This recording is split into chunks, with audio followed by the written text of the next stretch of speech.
Welcome to the Collaborative Planning, Forecasting, and Replenishment 2.0, the Next Generation conference call. My name is Shannon, and I will be your operator for today's call. At this time, all participants are in a listen-only mode. Please note that this conference is being recorded. I will now turn the call over to Ms. Michelle Covey. You may begin, Miss. Thank you, and good afternoon, everyone. Thank you for joining this session introducing Collaborative Planning, Forecasting, Replenishment, also known as CPFR 2.0. Collaboration designed to delight customers and maximize performance. I'm Michelle Covey, Director of Industry Engagement for GS1 US, and I will be your host for today's session. Before we get started, I wanted to go over a couple of items. As the operator noted, this is an operator-assisted call, and everyone will have their phones on mute while the speakers are going through their presentation. Due to the large volume we are expecting today, at the end of the presentation, we will have a Q&A, question and answer session. However, we are going to take the questions through the Q&A chat panel. So please enter your questions there. We will address them during the question and answer session. If we don't get a chance to address all questions, we will send out an FAQ document or a follow-up phone call afterwards, depending on the volume of questions. Before getting started, I want to remind everyone of the GS1 US antitrust caution. GS1 US is committed to complying fully with antitrust laws. We ask that everyone refrain from discussions in areas of antitrust such as pricing, deal-making, selling, promoting, or other activities which could be viewed as anti-competitive. If anyone believes the discussion is approaching these boundaries, please inform a GS1 US representative and remember to make your own business decisions. All GS1 standards are voluntary and not mandatory.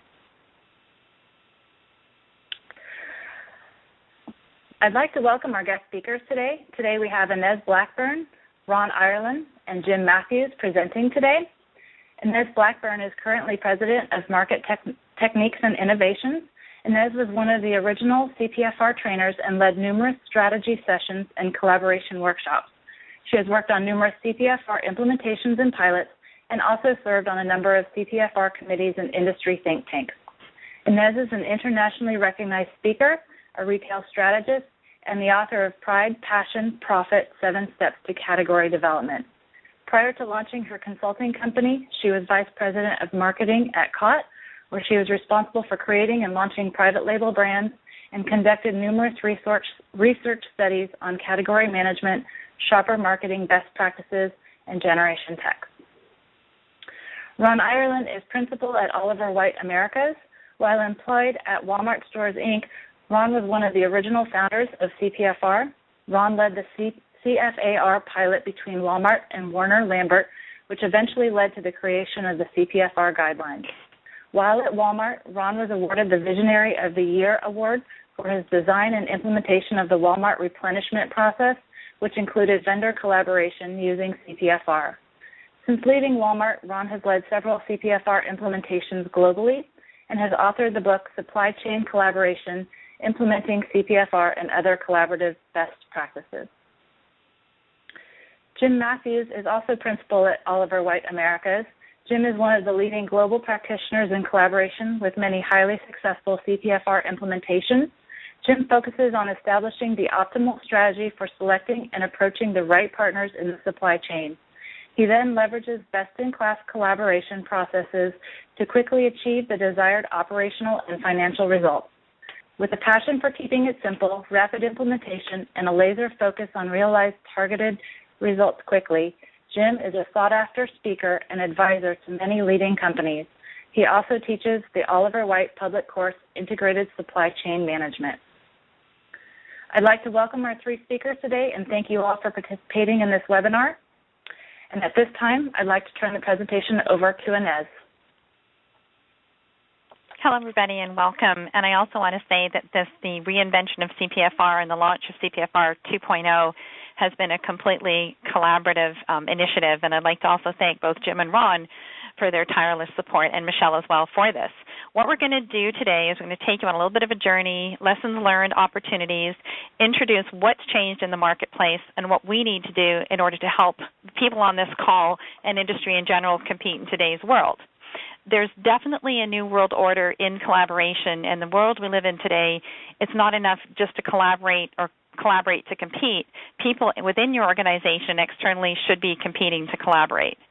We're also going to take you on a little bit of a journey, which Ron and Jim are going to take us through, with respect to CPFR lessons learned, what's good, what's bad, what's the opportunity, and in many cases how we've outgrown the original model. But with that said, there's amazing work that has been done, so much to be learned and so much to be built on. We've got an amazing framework.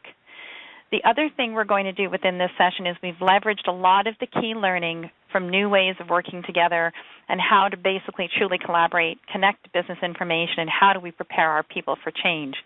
We're also going to show what has changed in the marketplace with respect to shoppers, consumers, technology, and collaborative models, in addition to the retail environment.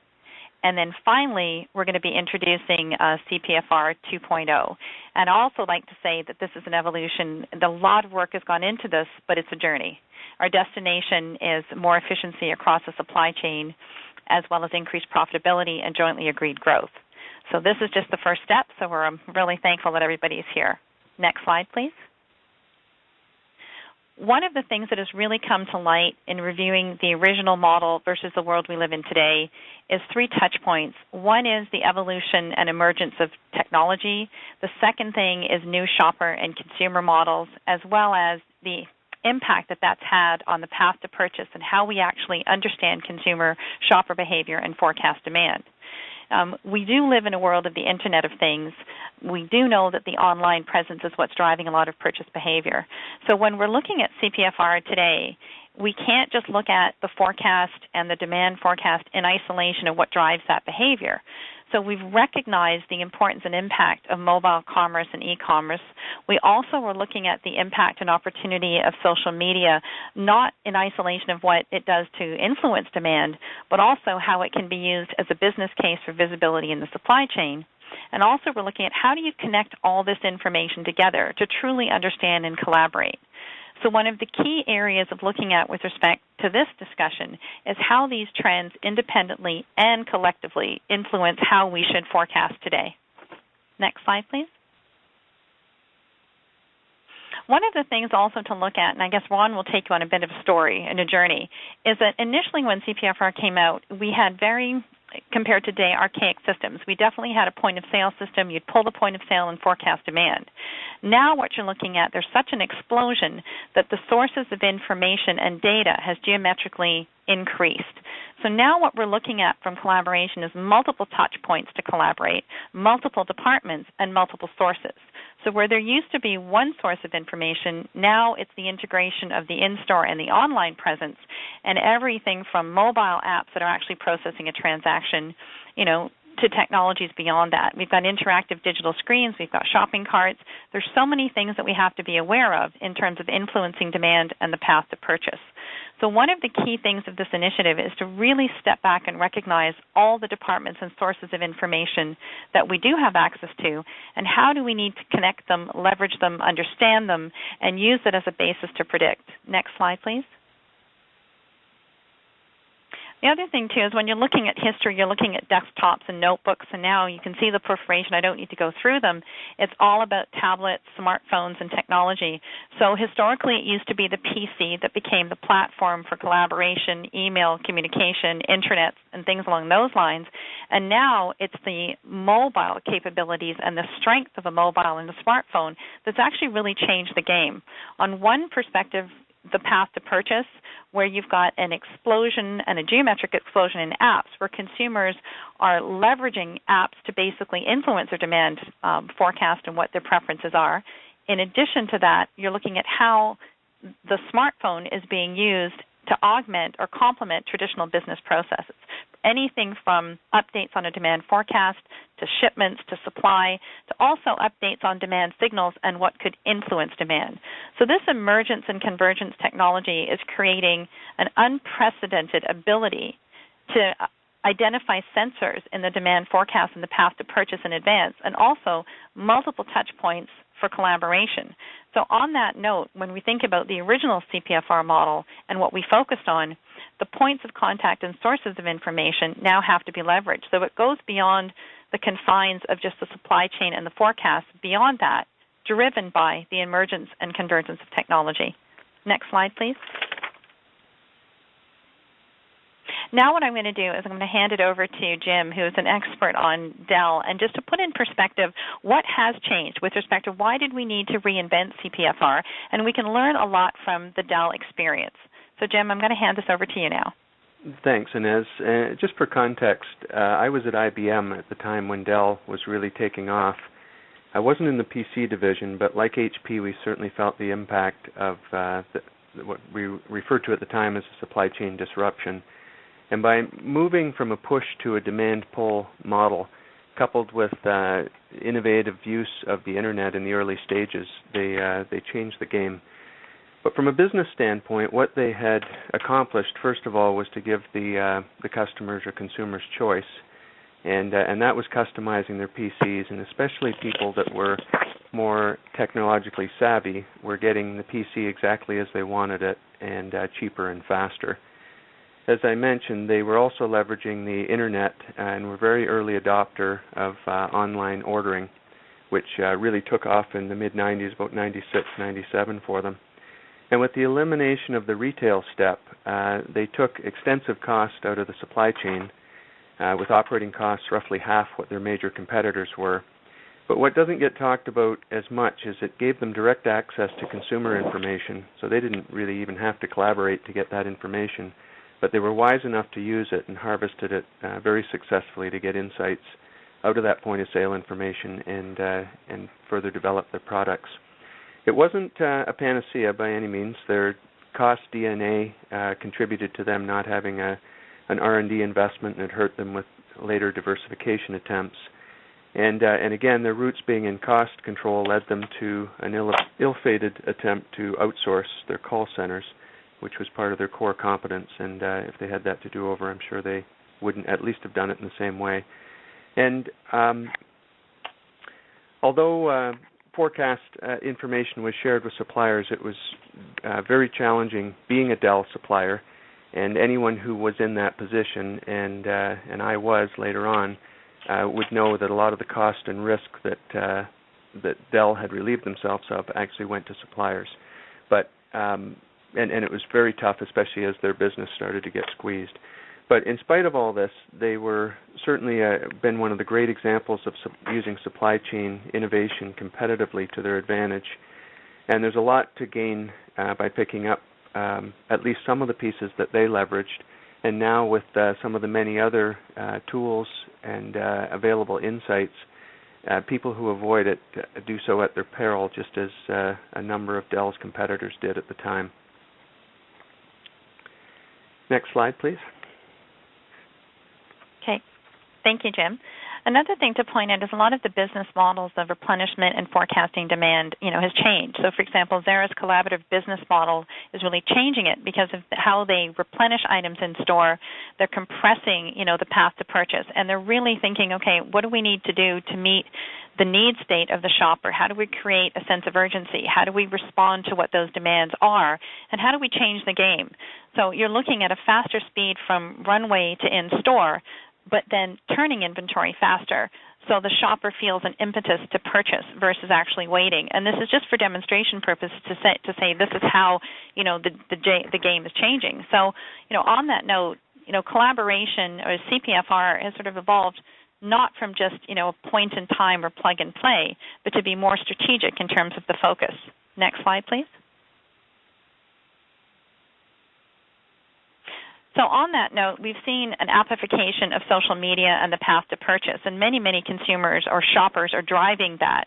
So these are just some examples of how that is being influenced. We've got Waze, we've got Jawbone, and we've got Yelp. And what we're seeing today is the influence and the impact of what social media is doing as a demand sensor and a signal. So we've got many companies today that are not reacting after an event has occurred or after a promotion. They're actually co-creating an anticipation of what should those signals be and connecting information from disparate sources. And what we have with respect to predictive analytics and combining the information for one view of the truth is unprecedented. A lot of the tools and the technologies that we have today did not exist in the onset of CPFR. the ability for visibility into each other's supply chain, the ability to leverage and capture data and connect it, and the ability to collaborate on that with intranets, extranets, and other technologies is something that we have as a significant opportunity to take CPFR and collaboration to the next level. Next slide.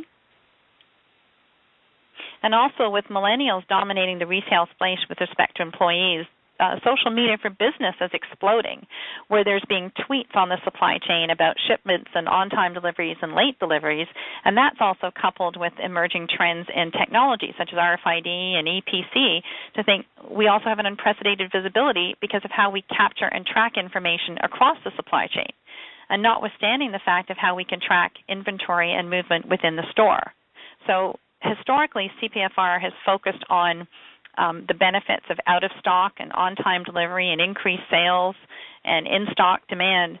And now what we're looking at is technology allows us access to the information for greater accuracy. Next slide, please. So this is another continuation. I mean, we're seeing that, and for many of you on the call, you're probably starting to see hints of that, and where social media historically has been positioned as influencing demand signals or as a social network for community, we're also seeing that what is being influenced the most is how the path to purchase is being influenced by the messages in social media from a relevant or trusted source. Next slide, please. So at the end of the day, we have new business models emerging, all taking advantage of new consumer models and emerging technology. So consumers are changing or evolving. You'll notice when we get to the CPFR slide, we've included shoppers in addition to consumers because we now know that shopper behavior may not evolve directly from how consumers behave or consumers don't behave. We're also seeing changing in retail formats and the conversion of technologies at point of purchase with respect to mobile marketing and digital media. We're also seeing the explosion of technology and the points of data points to collect from various technologies as well. So what does that mean in terms of business model innovation? We understand that change is required, but how to change and what we're going to change into, that's definitely a journey. So we are looking for new ways to interact with shoppers, learning from them and connecting the information. We're finding new ways to develop products and solutions and co-create with our shoppers. And another thing as well is the launch of new products and how does it affect the status quo. We're looking for new ways to match supply to demand and at an earlier stage identify and incorporate and internalize what those demand signals and sensors are. We're looking for new ways to distribute products and services to the target customer and new ways to capture value. Now, the original CPFR model was designed and anchored to customer satisfaction with respect to reduced inventory, reduced out-of-stock, and forecast accuracy. Now what we're looking at is taking the world that we live in today and taking CPFR to a higher level by improving and changing the information flow and actually reducing the risk across the supply chain. Next slide, please. This is a representation of the world we live in today. So we've got the shopper or the consumer in the middle. But if we drew this diagram back to when CFAR or CPFR started, a lot of the different touch points on this did not exist. So if you're looking for the path to purchase, there's awareness of the shopper does research, makes the purchase, gets the product, and then there's, the post-purchase behavior. The reality is shoppers and customers today have much more freedom to achieve their shopping or address their need states from multiple touch points. So traditional media is not just influencing the path to purchase. It's at the point of sale, online, and people could just be on their couch and ordering things off the TV. So when we had a responsibility in the relaunch and redeployment of CPFR to effectively recognize, leverage, and incorporate the world we live in today from these various touch points. And when you step back and you think about this, the people involved within your organization just to understand this is geometrically increased, to expand stakeholders, to shopper marketing, beyond category management, and many others. Next slide, please. Now I would like to hand this over to Ron, who's going to take us on a little bit of the history, the evolution, what led to the reinvention of CPFR, and how we got there, and some key lessons learned from one of the, I would say, global leaders and practitioners on CPFR. Ron, I call you the godfather of it. Oh, thanks, Inez. Probably the grandfather of these days. So anyway, we'll talk about CPFR, and as a lot of you know, I came out of Walmart when we originally started the effort back, 1993, doing co-managed, and then eventually launching the first pilot called CFAR for collaborative forecasting and replenishment with Warner Lambert, and then we moved to the VIX organization and the sponsorship of the collaborative planning, forecasting, replenishment effort back in 1996. And so certainly what we have seen over the last 18 years has been significant benefits.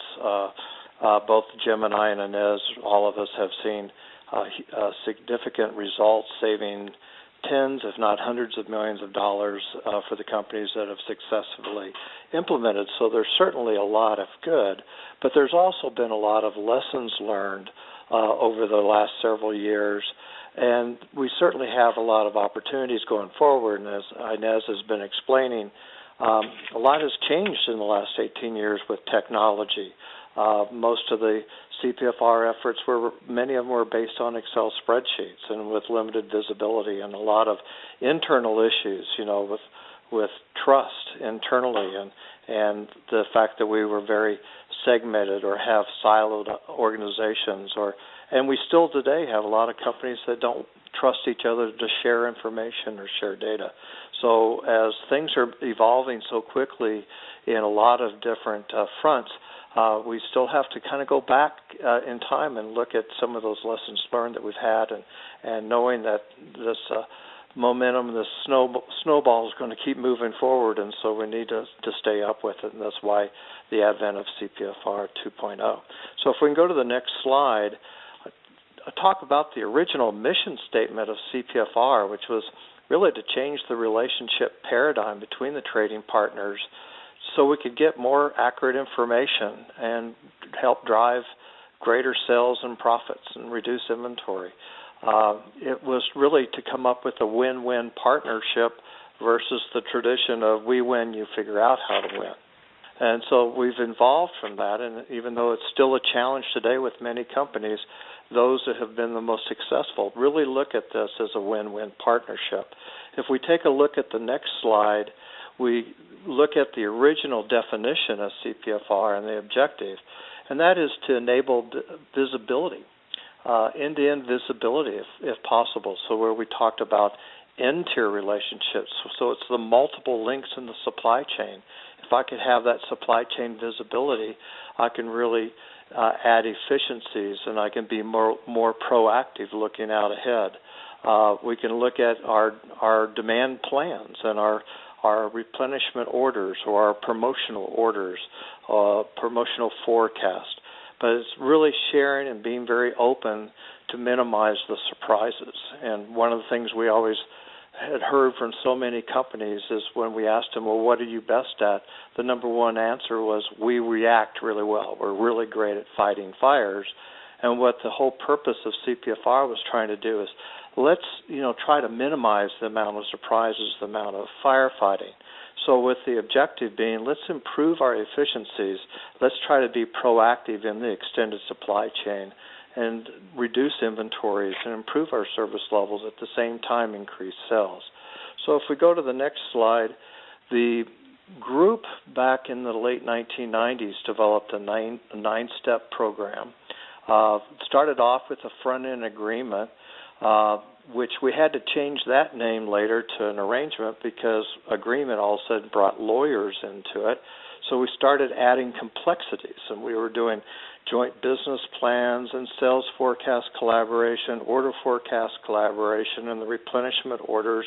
But as you looked at the original model that's in the VIX guidelines for CPFR, people would look at that model and they would freak out. They got really scared when they looked at it because it looked so complex, and they looked like they had to go through this sequential model starting and had to do every step.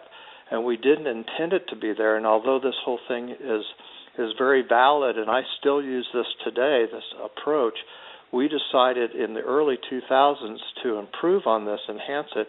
So if we take a look at the next slide, we came out with a model that was circular with the consumer in the middle. It still has all the points of the ninth step in there, so it has the collaboration arrangement and joint business plan and sales forecasting and order generations and performance measurements. But the concept behind this model was to say that it's not sequential. You can do sequential things, and there's still steps that I would suggest you do sequentially. But this model was to say we're focused around the consumer. If you want to only collaborate on the logistics side of the house, you can. If you only want to collaborate on promotional planning through joint business plans, you can do that. If you want to do demand planning or sales forecasting, you can do that. Or if you just want to collaborate on the metrics and say, let's make sure that we're measuring our vendor scorecards correctly. So the idea was we're trying to evolve to say it doesn't have to be sequential. It's very flexible. You can go wherever you believe you're going to get the most benefits as we implement a CPFR type arrangement with our trading partners. So if we go to the next slide, we look at different CPFR scenarios. So the next slide, please. Oh, I guess you got it. So anyway, what we saw here was the CPFR challenges were the complexity. We tended to overcomplicate everything. And if I saw the failures of this is I had companies I went to that the front-end arrangement all of a sudden was presented by a lawyer, and it would be 200 pages long. And going, gosh, this is just ridiculous. I, a person that's been doing this for years, don't even understand what this is saying. Or we try to take on too much. We try to do all of our products and all of our stores and try to do too many things instead of solving maybe one or two primary goals or objectives. We tried to solve 40 or 50. We also had scalability issues. When we first started this, software was just being developed. Companies like the Syncra software, which is now part of Oracle, to SAP, to JDA software, Logility, the Manugistics I2s were just coming on board in developing CPFR software. And now we have, as Inez was talking about, many, many other areas of technology that will provide us this visibility and being able to organize it so we can be a lot more scalable, where we're just not relying on Excel spreadsheets, which tended to be the tool of choice. And so really looking at our results and all those emerging technologies and apps is where we're really seeing the need for improving or enhancing CPFR. So if we go to the next slide. So there's all sorts of different scenarios, and these are the ones that you see on your screen now are just some examples. And they can go, you can add, 100 more different scenarios. It's very flexible wherever you want to go. So you could have retail event collaboration, which is your promotions or marketing events. You could have collaboration just on the distribution center replenishment, just fulfilling the distribution centers. You could do like we did at Walmart when I was there, all the way down to store level collaboration. I mean, at the time we were doing like 150 million store item combinations. Not that anyone could handle that much, but as a vendor, you only focused on your own products, and we could collaborate at an aggregate level, but our focus was truly at the point of sale level. You could also do category management or assortment planning collaboration, which was very much like the Nabisco Wegmans pilot from several years ago. I just want to make sure that don't be limited to just these scenarios. Look at what your own pain points are, where you believe that you can have the best bang for the buck. So if we go to the next slide, we look at the different tasks or efforts that companies make, and they come to these agreements or arrangements on who has the potential strength. So you could have a vendor-managed program, or some might be a co-managed, and many people have called the past CPFR effort as vendor-managed on steroids. It's a collaborative replenishment type model that both retailer and suppliers have visibility of what's going on. They'll often come up with a collaborative arrangement on who does what data do we share, who do we share it with, how do we share it, what's their roles, responsibilities with it. Same way with category management as far as assortment planning. We might look at marketing events that might tie to holidays, such as the Christmas holidays or Mother's Day that we just had. A lot of product launches. So if you're launching smartphones, they might be staged for launch dates, so you'll do joint plans on where those phones are going to be staged. We already talked about point-of-sale forecasting to replenishment orders and making sure we have full truckloads, trying to reduce lead times and improve inventory turns, all the way down to exception management, store execution, because you cannot possibly try to manage all this, especially with the millions and millions of items of combination, without exceptions. And this is where these tools come into place that can help establish those alerts and then be able to provide real-time information on performance scorecards. So if we go to the next slide, many of you might be familiar with the bullwhip effect. This is a picture from Hal Lee. The bullwhip effect was first identified at MIT back in the 1950s, and it's true today. Consumer sales are fairly predictable. They're, the closer you are to the consumer, the less amplification that you have. But as we go through the various links of the supply chain, as you see on these charts, you start to see amplification, and this is where a lot of times we'll be surprised. All of a sudden, the orders that go from a retailer to a manufacturer don't really represent too much what the consumer demand is. And a lot of it has to do with retailer behavior, saying, okay, well, I'm going to order all these at once. I might cancel orders for a little while to keep my inventory low, then I'm going to send you out a big order. And then that just gets amplified down the supply chain links. And you look at all these peaks and valleys on this chart they call the bullwhip effect. I look at this as expedited shipments, extra out of stocks, extra inventory, just all sorts of costs. So by the time we get down there to the supplier, we're really have an extremely inefficient supply chain. You'll always have some sort of amplification. It's not going to totally line up to the consumer sales, but if we can reduce that amplification by having better coordination, collaboration, better visibility, we can dramatically, literally take billions and billions of dollars out of the extended supply chain. So if we go to the next slide, I mentioned earlier about some of the challenges that we've seen, and I'd say probably one of the top challenges has been the lack of a trading partner being able to internalize the data that we share.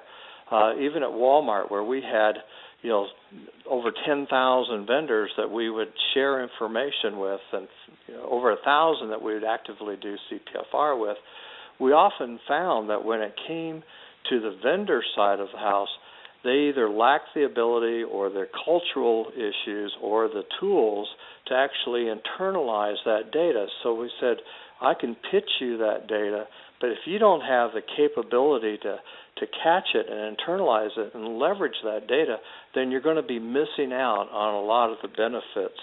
So if we go to the next slide, we see that a lot of the collaboration that's occurred has been more of a one-on-one type relationship. It's the salesperson from, let's say, a vendor, manufacturer, is talking to the merchant buyer, and they're the only two that are really collaborating.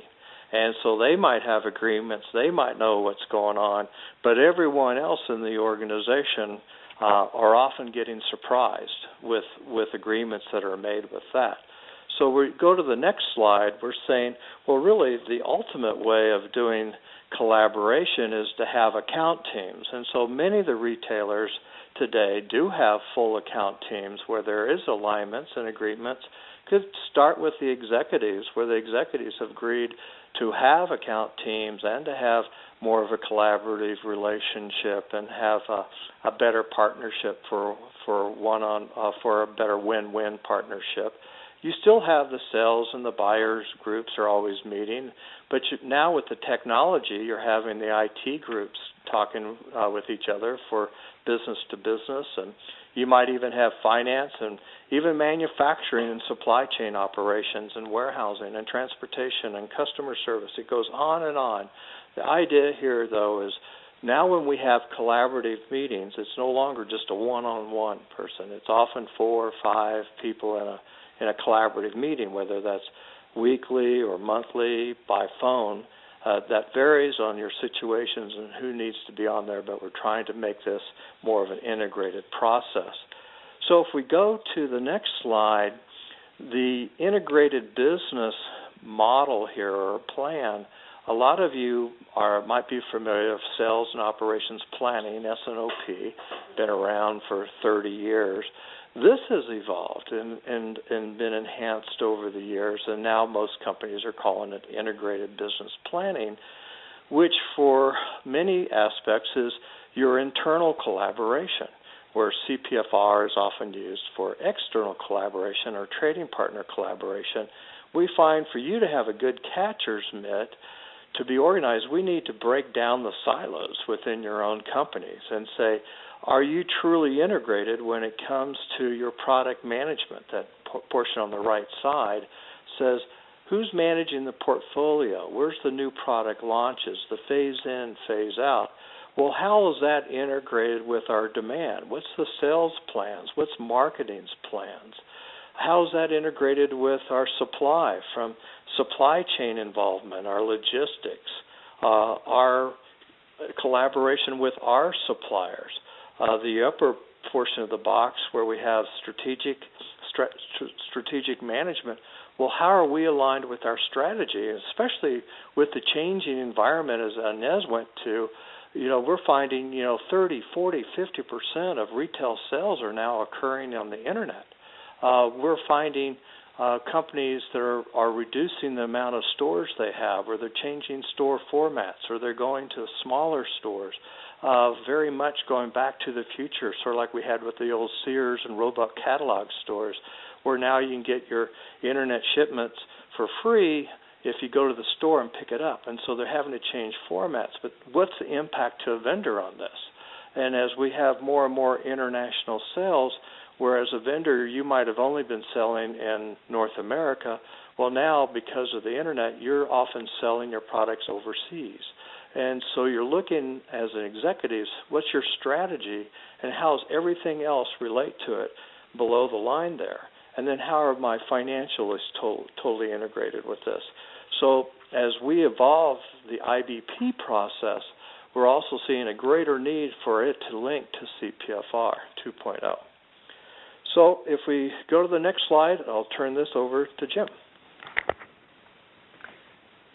Thanks, Ron. Can we go to the next slide, please? So just to quickly go through a case with a client that I was working with. It was the high-tech industry, very large supplier and customer, so both very powerful. And the customer in this case was very upset, and it was a CEO to CEO escalation that ultimately drove down through each of our companies, and I had the lead to help the supplier, and the customer had a VP assigned to it. The primary issue that was escalated was high inventory on some products, but as is often the case, the real frustration was the fact it was the wrong inventory. So it was high, and it was the wrong inventory, and at the same time that was occurring, there was allocation issues and stockouts. Now, the supplier had been cultivating a CPFR strategy, had not launched it yet, so it was ready. And somewhat opportunistically, when this escalation occurred, this customer was assessed for whether they would be an appropriate pilot. And it may seem counterintuitive to use a situation that's that hot as a pilot, but this is an example where I tend to like a situation like that. Not that I like getting screamed at, but at least in that case I knew that the customer cared and that something was bringing them to the table to work with the supplier. And that allowed a quicker alignment to the executive support. You could argue that the executive support was already there to do something. And when they saw through the CPFR framework and what the presentation of that and some supporting initiatives on the technical side were going to do, they believed enough to move forward with a workshop. And during the workshop, that VP took me aside and was pleased with how everything was progressing, but said this is not going to solve the problem, which was concerning, obviously. But the reason was because pricing strategy on the customer side had been one of the biggest contributors to the sell-through slowing down and the inventory piling up. But what that did was clear the way to certainly establish trust. And although I wasn't able to share that piece of information, the teams did see the support and the genuine desire to reach across the two companies and make sure that they were getting at what in future could improve both the allocation issue and the inventory. So the front-end arrangement was put in place, key objectives, KPIs, what the escalation paths would be. That last point was extremely important because when we asked people on both sides whether they had seen these issues coming, almost to a person they had, but they either didn't think it was their place or they thought they'd be throwing a peer or someone on the customer side under the bus. And as soon as they saw that was not the case and that there was a desire to really improve overall operation, they agreed to share channel inventory, point of sale information, planned orders, NPI plans. The crossovers on NPI plans, phase in, phase out, had been a big issue and a big reason for some of the legacy problems. Allocation management when it came up, KPIs, and of course the escalation path. The result, and I have to say as well, this was multi-tiered supplier all the way into retail stores, and they didn't have great visibility to a lot of their channel inventory, but in aggregate they could see what the issues were. And the teams sawed off, and this is where I see a lot of teams not do this. They're after perfection, and all they had to do was really see roughly where the issues were and what the source of some of those issues were. And 4 months later, it was 38% reduction in inventory, which was about $65 million. And the statement that there was 4 flawless product introductions is a bit of a misnomer because the launches weren't necessarily flawless, but the planning for them.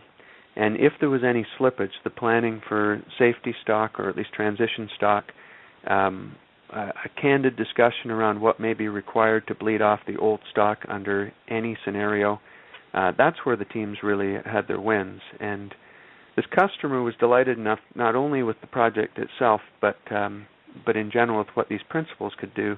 They saw it and got approval for $1 million in capital internally to expand the initiative to other suppliers.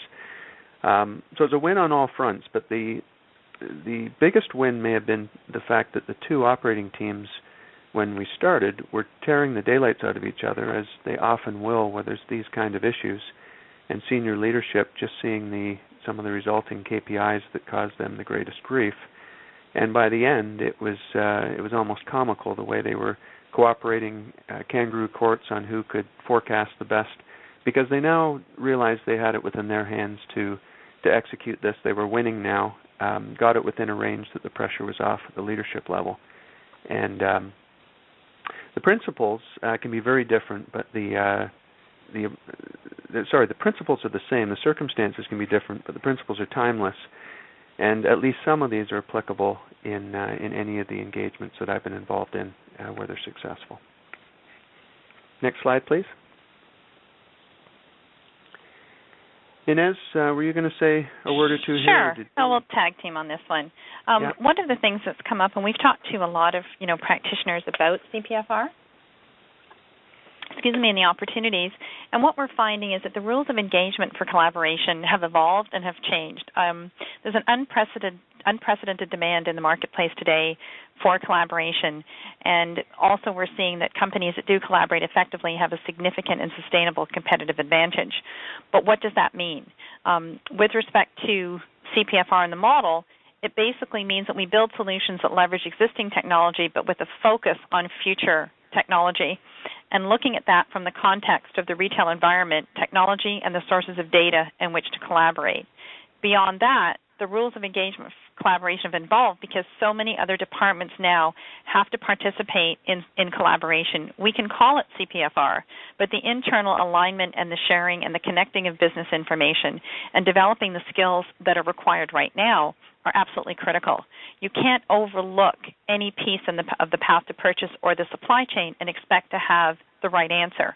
So one of the key premises of the CPFR 2.0 model is if you change the way you look at things, what you're looking at is changing. So we wanted to eliminate the condition of CPFR or collaboration myopia and take it beyond that. So the other one, number 2, is that why reinvent it? We have to more effectively understand problems and, choose CPFR methodologies that effectively address what those problems are. So with that said, we're not trying to say that CPFR is a plug-and-play initiative. We're not saying it's a new technology or it's a process that you just wave a wand, it's going to fix things. Effective collaboration, the benefits will require work. It's going to result in changes in business processes and how people communicate and collaborate. We also know that the most effective CPFR initiatives historically have been ones where the CPFR or collaboration initiative has been aligned with the corporate strategy and thus integrated business planning. So you don't just have a long-term focus at the time of setting the agreement, the jointly agreed agreement for growth, but you really understand the evolution of internal alignment with external alignment and balance metrics to make sure that you're on course. The third thing is to ensure that the consumer and the shopper remains at the center of the equation. So any CPFR initiative historically or the 2.0 version must result in a more positive customer experience. So any collaboration initiative, whether it's shopper marketing, the supply chain, or finance, must understand the role that they play in context of another department and the impact and influence that it has on the customer experience. So now this is more about alignment, synchronization, like really understanding the input and output model, because a siloed approach to doing business will no longer work, because information does not reside within one department to control. Information and data must be connected and translate into knowledge to result in a competitive advantage. So you really have to step back and look at what is influencing the path to purchase. Do I really understand it? Do I understand who my shopper or consumer is? Do I understand what they need? Do I understand how I need to fulfill their needs? How should my supply chain look? Should it be proactive? Should it be responsive? These are some of the issues that have come up, as well as defining incentives and rewards that are balanced and not just financial in nature, but incentives and rewards and performance metrics that are aligned to the corporate strategy in addition to an individual behavior. So what you want to do here is deploy incentives and rewards and metrics that reward the right behaviors for jointly agreed growth and profitable growth. Next slide, please. So on that note, for reference, we've got the initial CPFR wheel. And in teaching multiple courses, we had defined this in accordance to 4 quadrants, which are analysis, strategy, planning, demand, and supply chain management, as well as execution. What we have done in the new model, this collaborative effort, is to say we need CPFR 2.0 to have a direct path and sustainable path to the shopper and consumer, so we never forget that each one of these collaborative opportunities will be aligned with and result in a more positive experience for the shopper or consumer. And we've actually included both, because targeting shoppers versus consumers often requires a different perspective on how to understand and forecast demand, as well as different departments.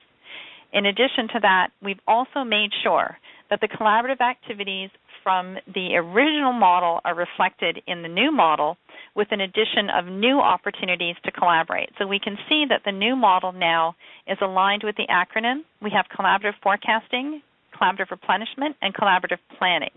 And what we've tried to do is to recognize new consumer models, new and emerging retail formats, as well as the technology that exists today.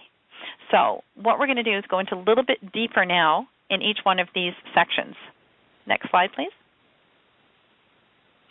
So the new business models, again, we put CPFR 2.0 in between as a linchpin or a link between how do we bridge the gap between existing products, technologies, and existing market needs. How do we leverage the combined strength of the knowledge of the supply chain and really build these new models? Now, this is just a reiteration of positioning. So now, next slide, please. So now I'm going to hand this over to Jim to discuss, what has changed with collaborative planning.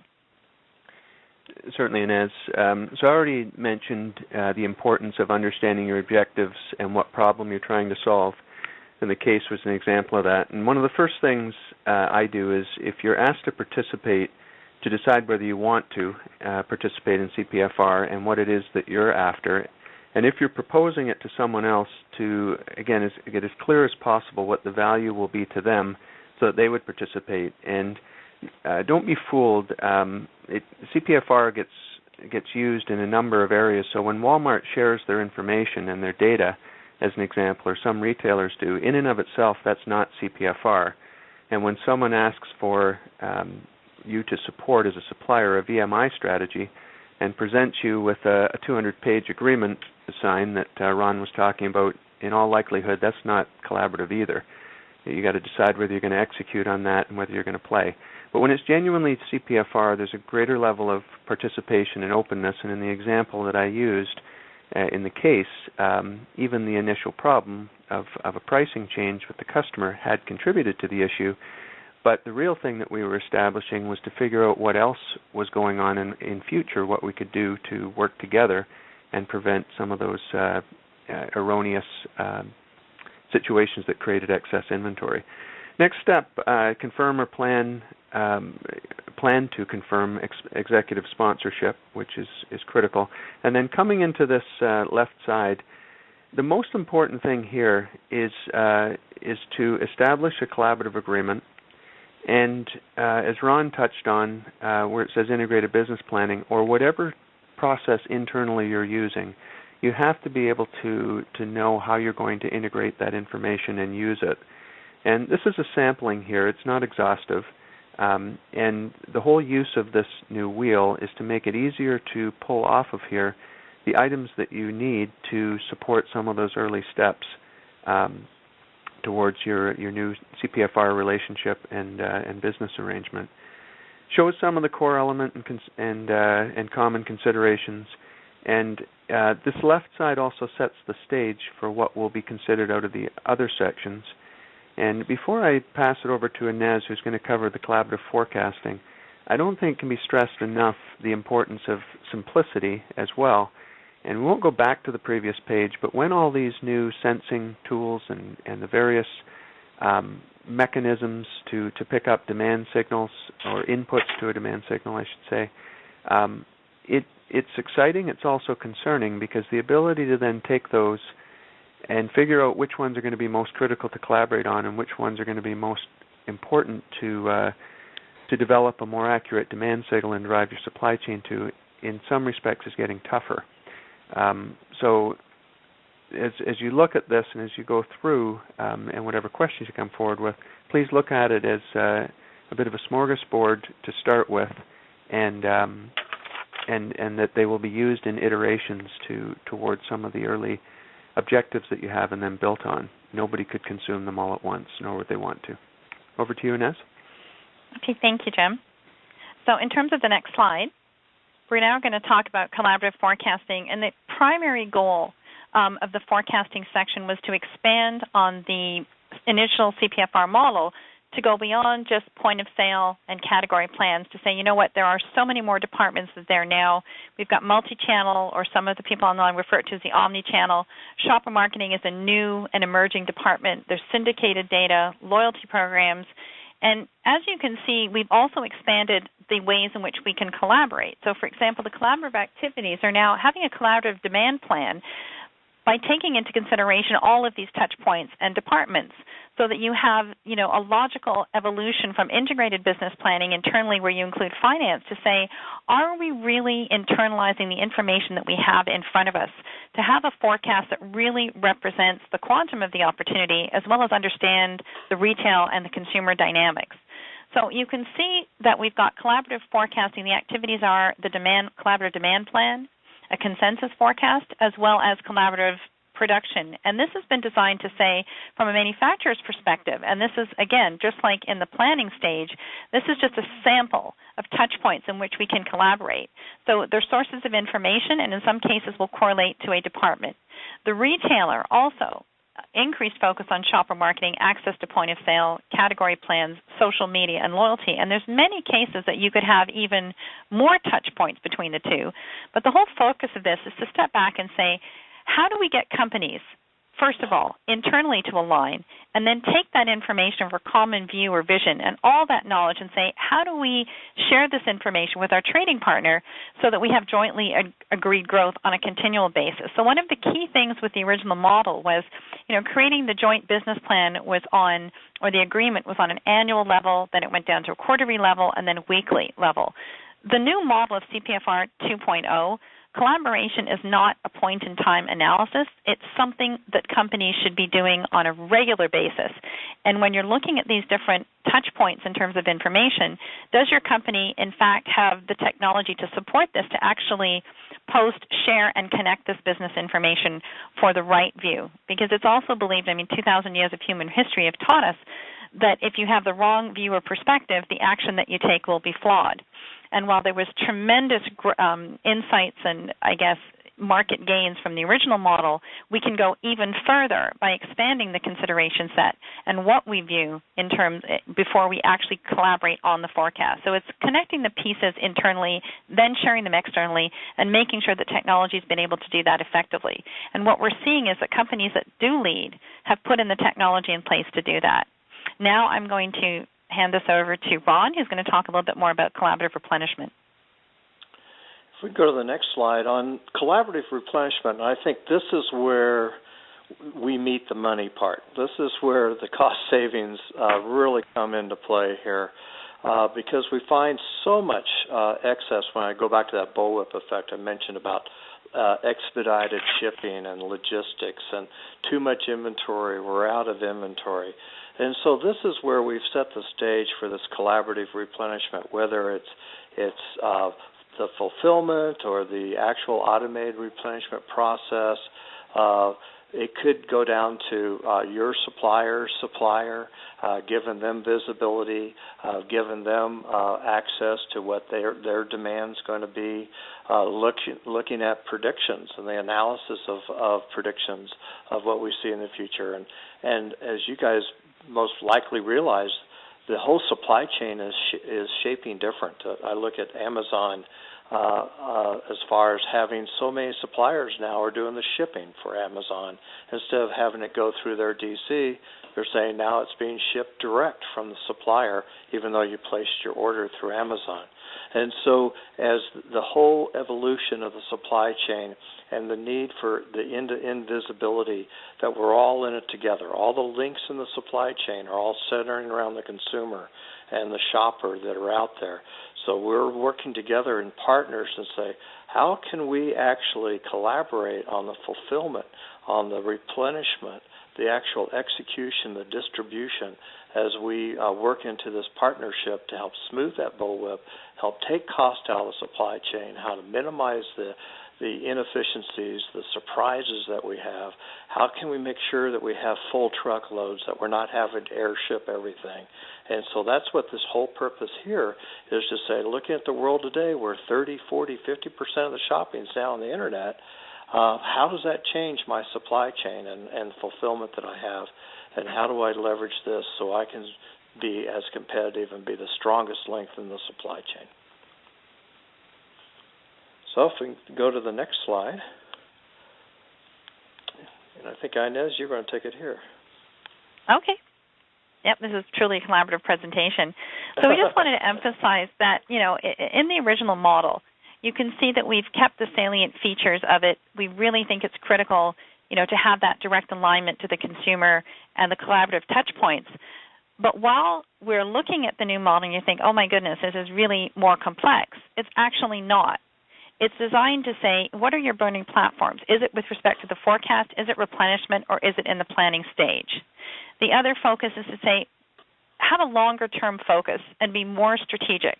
Because what we do know is for all the multiple case studies that have done on CPFR and the brilliant success from increased forecast accuracy, reduced out of stocks, and increased the level of fill rates, the companies that achieved the greatest success from CPFR, and Ron, please chime in after this, are the ones that are more strategic in the positioning of their collaborative initiatives and activities and really step back and reorganize, their companies around collaborative efforts. They change their performance metrics to reward the right behaviors.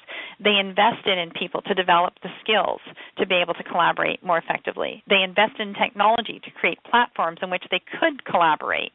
And they also looked for jointly agreed growth across, not the zero-sum game where I win at someone else's expense. And the other side of it, too, that we also saw is when collaborative efforts are aligned within the company versus a metric or performance just unique to the department. So this has been done to say, what is it that we need to recognize today to be successful? How can we plan, forecast, and replenishment leveraging new consumer models, new retail models, and technology exists today? And how can we be more competitive as a result? So we needed to change CPFR, but by no means is this the final stage. This is a process of an evolution, and GS1 US is committed, to committees to continually develop this.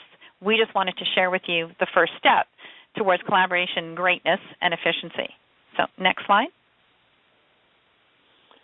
If I could start on this one, Inez, I look at, as we summarize this effort here, we recognize the benefits and the values that we've had over the last 14, 18 years on collaboration, and there's been significant benefits going all the way from the 9 steps to the model prior to this one. But as Inez has referred to, we've got a lot different technologies today, and the shoppers and consumers are coming in different areas. And so we are in a lot different world than we were in the last few years.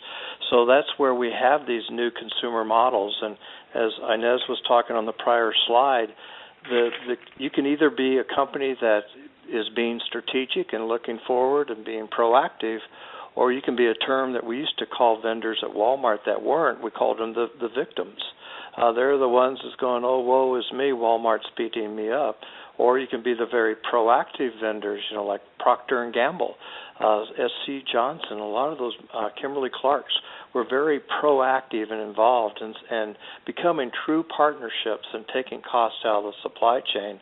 And so we've got to understand, where retail is today and look at the massive amounts of data that we have out there and the need for technologies to handle that. And then as I address, integrated business planning, do you have your own house in order? Does sales truly collaborate with the supply chain? Do you have a single set of numbers that your financials are totally aligned with what's going on? And so we address the different CPFR shortcomings and along with scalability. And Jim, you had mentioned about the over complexity of it and the need for simplicity. If you want to add a little more to that on your thoughts about that. Absolutely. What I have seen where CPFR didn't work was it didn't consider what it would take to scale this, or didn't stop to really think, if you were a weaker player in the supply chain, how can you turn that into a powerful value proposition? Or if you're a stronger player, you're obviously not going to give up that strength, but how you can still maybe get more gains, but do it in such a way that is truly a strategy, and that you know which players you're going to go to in what order, at least roughly, and make it scalable. At the same time, not letting it get over complex by trying to go to all of your partners, or trying to cover all of your products, or pulling everything that you could off of this wheel or the previous ones. This does take effort and resources, and having an assessment of that up front and an eye on what's going to be important to your executives allows that sponsorship that I mentioned and some of the support that's required when the going gets tough. Or on the positive side, as you do migrate through, you've got the support for what really is, like anything of this nature, a change management process, that requires the support and requires a clear view on what it is you're after if you're going to get those results. And the changes, if they're structured as being iterative, is a much easier way to take bite sizes off and solve some of the previous points, and also give you something to celebrate and have a good, powerful milestone, which in the early stages of a program like this is the best fuel that you could have to then roll it out to the next phase or next level of collaboration or the next partners that you're after. Okay. Perfect. Inez, thank you very much. Do you want to wrap up? Just a couple things. So, I mean, at the end of the day, we live in a world where the luxury of ignorance has expired. We can no longer ignore the importance of collaboration, the benefits of collaboration, and why we need to collaborate at every point in the value chain in order to effectively meet the evolving needs of our shoppers. But with that said, we also want to encourage the listeners on this call to have faith and not fear that there is solution. It's just a matter of rethinking how we collaborate and the benefits, and also to take a step back and think that it can be done. It just takes one step. This has been here. We put a lot of work into this demonstration to say, CPFR is still relevant, it's still extremely valuable, and you still will get the intended result. But we needed to rethink the protocols of collaboration to really capitalize on the quantum of the opportunity in the industry for effective collaboration. So it's not a point-in-time process. It's a journey, and we would encourage everybody to take the first step towards that journey. And we'd also like to thank everybody who participated on this call and to participate in, with GS1, the committees. We can do this together, but it's going to take collaboration internally and externally with the people that are the practitioners as well as the trading partners as well. So just, to sum it up, I think we have such a tremendous opportunity for impact and influence in the marketplace. We just need to embrace this and just move towards it and really embrace what the new world order is of collaboration going forward.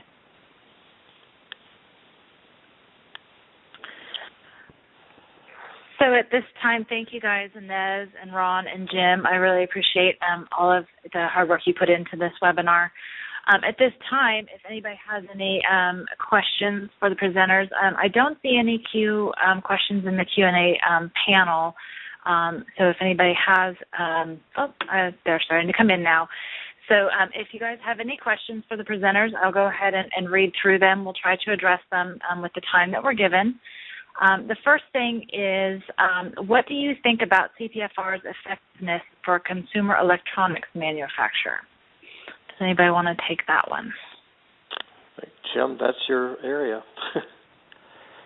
Well, the example I gave was, in fact, a consumer electronics provider, and we had the good fortune in that case of being able to determine when the units were engaged or started up by a consumer, that we could see that. So we had good point of sale information.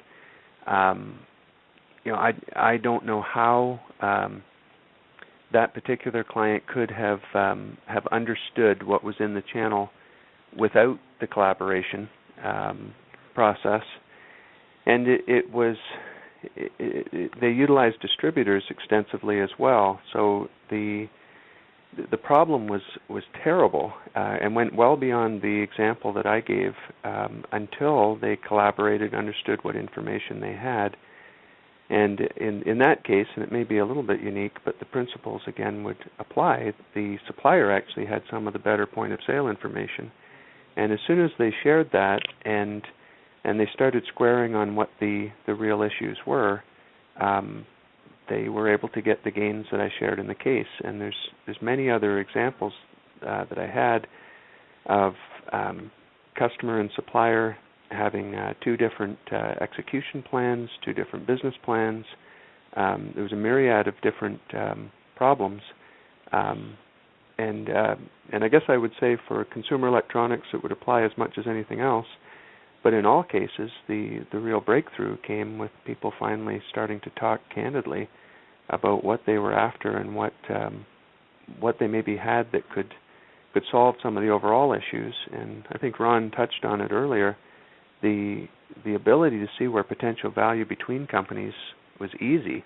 The real challenge was turning back into your own companies and figuring out how much latitude you had and how much value or flexibility you could bring to the table. And as long as you had started with that senior support and could go within your own company with a certain amount of confidence, obviously with some limits on what you could bring to the table and change, it's been very unusual that we couldn't find our way to results. Okay. If I may add, Michelle, with respect to consumer electronics, you've got compressed product life cycles, and you've got that category being consumer electronics is very much influenced by, social media and sharing of information and knowledge. So in terms of the potential, it's significant because I've worked in some of the electronics categories, and, basically you're looking at everything from collaboration on how the products are displayed to how they're purchased to the need state and how it addresses it. And if you use CPFR just internally to connect the business information between your respective departments, there will be significant benefit even in your positioning with your trading partner. Or if you're a retailer and you're connecting your information and sharing it with a manufacturer, the results can be geometrically increased because in that category, because of the obsolescence and the nature of it, the demand signals and the sensors are even greater influences given the nature of the purchase and the value of the purchase, as well as, factors like obsolescence and out of stocks, absolutely critical in the electronics category because a shopper will fulfill their need with another product, and electronics in terms of need state does not go back to the original after the fact. I've done a lot of studies in terms of substitution effects in that category, and just connecting information to some of the companies that I've worked with has spoken volumes in terms of providing out of stocks and having profitable growth and really engaging the relationship with the shopper. So, Michelle? Thanks.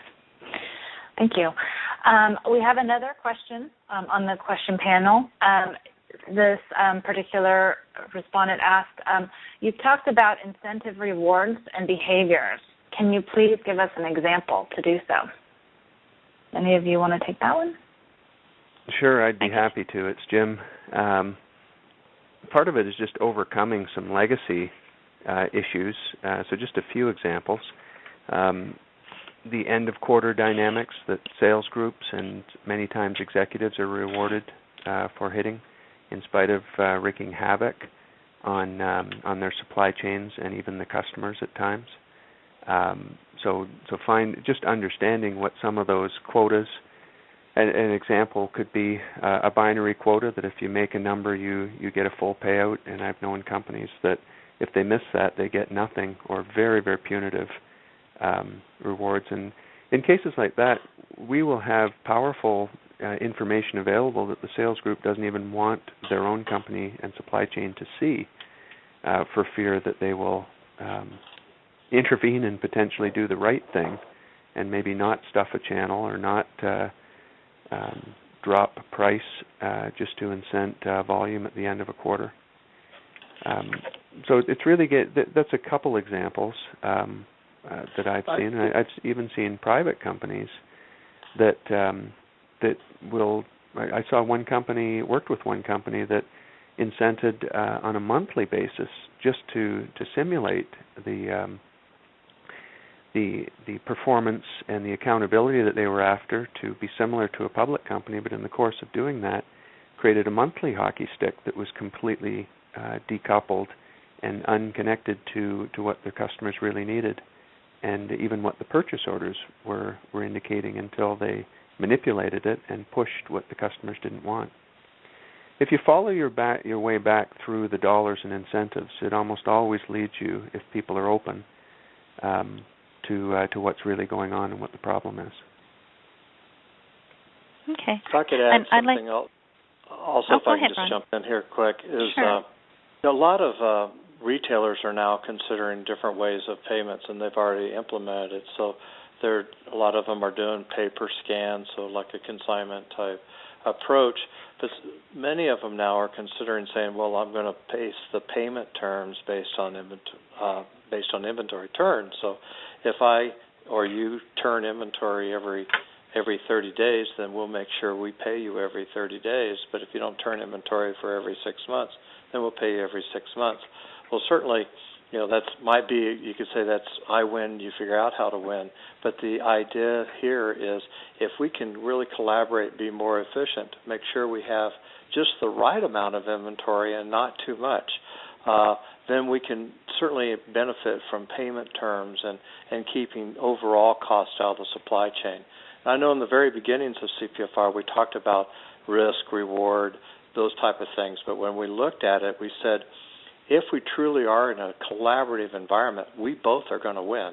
And the metrics, the studies that have been done by groups like AMR, Kurt Solomon, the Gartner Group, as well as others over the course of the years, we saw huge benefits both on the retailer as well as the manufacturer as far as the rewards and all. But it does boil down very much to what Jim sees, or what he mentioned, is we had a lot of behavior, internal behavior that needed to change, and that was things that have been established for the last hundreds of years.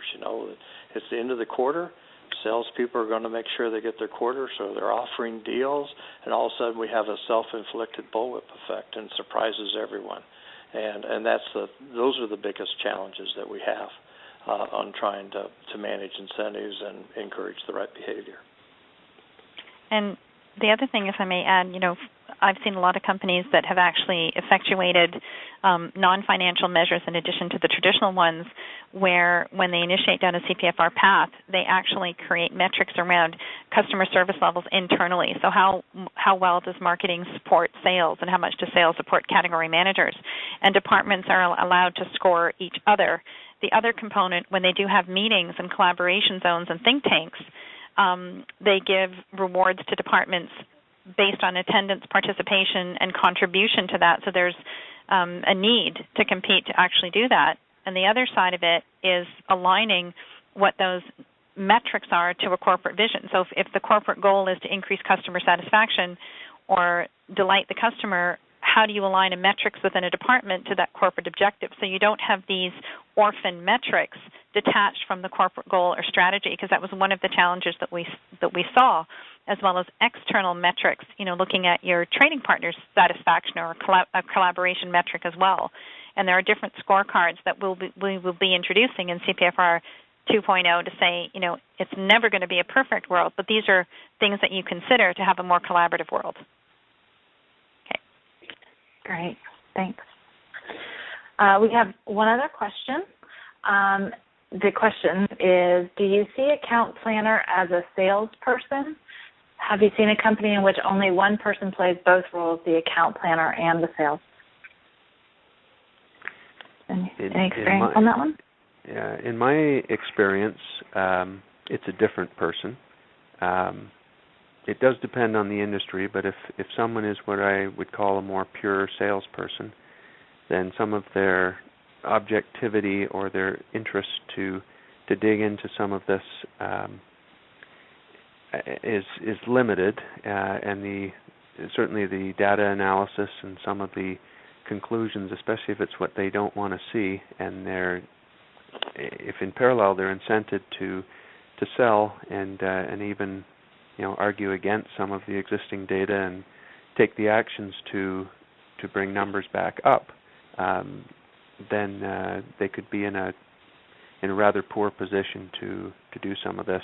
And I don't think the interest is as high. So what I've seen work best is that the salesperson's view and support is very important, that they're supportive, ideally, and the account manager would have more of a P&L focus and a more of an inventory and supply chain savvy and interest. And when those two are working together, and then when they sense something, for instance, the most distressing is when your consumption is lower than you expect, and you know that to hold the line on channel inventory, that your resulting sell-in should be lower. Those are tough pills to swallow, but when they're understood, people engage to make sure that indeed they're looking at the right data and drawing the right conclusions, then you can be quicker to the actions, and that's where your salesperson going off and doing whatever can be done to improve the consumption is, I think, the highest value, while your account manager and whatever more internal P&L or supply chain actions may be required in parallel can be executed as well.